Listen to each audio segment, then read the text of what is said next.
Hi, welcome back to my channel. This is part 2 of what makes Russian difficult. You can watch part 1 here, and I hope you'll enjoy. Verbs of motion. This is not overly complicated, but it's definitely not simple.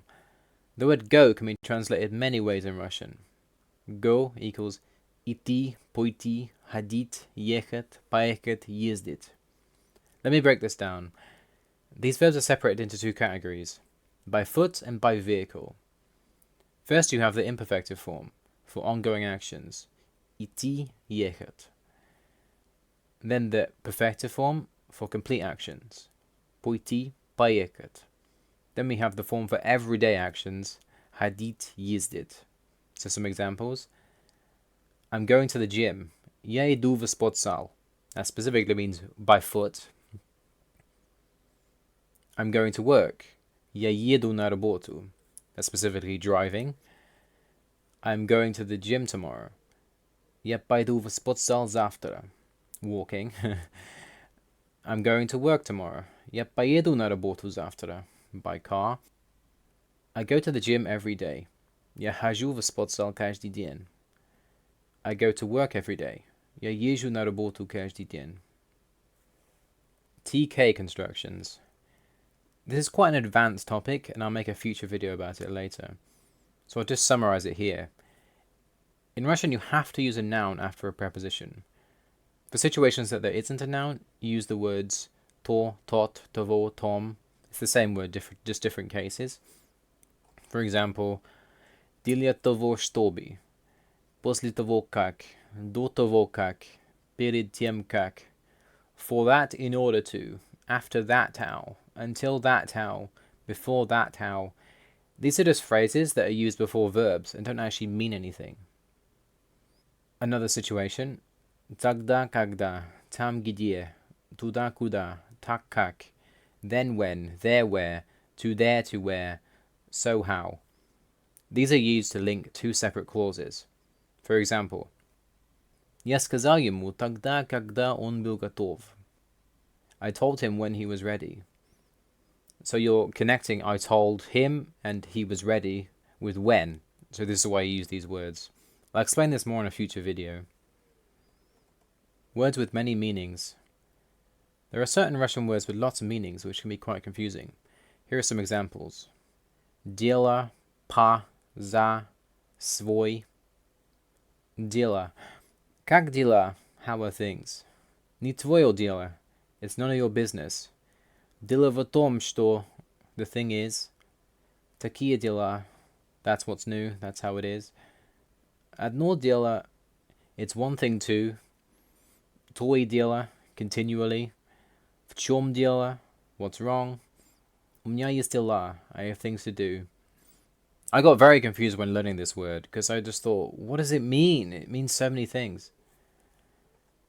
По субботам, each Saturday.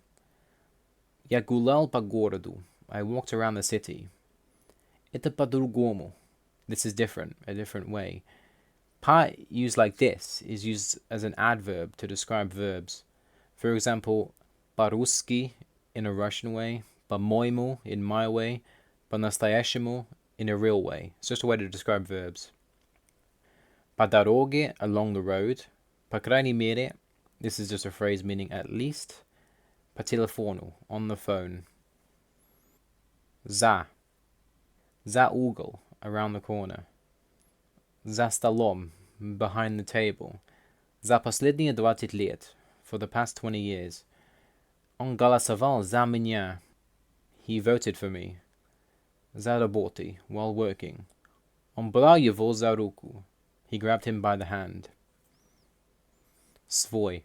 This is a word I confuse a lot. У меня есть свой дом. У тебя есть свой дом. У него есть свой дом. У нас есть свой дом. У вас есть свой дом. У них есть свой дом. I have my own house. You have your own house. He has his own house, and so on. I sometimes confuse this word with tvoi because they sound similar, and it's hard to understand svoi from context. There are also situations in which one word in English can be translated into two or more words in Russian. Why? Зачем? Почему? The first means for what purpose, and the second means for what reason. It's very easy to confuse these sometimes. Call. Называть, звать, звонить. The first, to call something, as in to give something a name. The second, to call someone, as in to give someone a name. The third, to call on the phone. Then we have derivatives of these words. Название, имя, звонок. The name of something, name of someone, a call on the phone.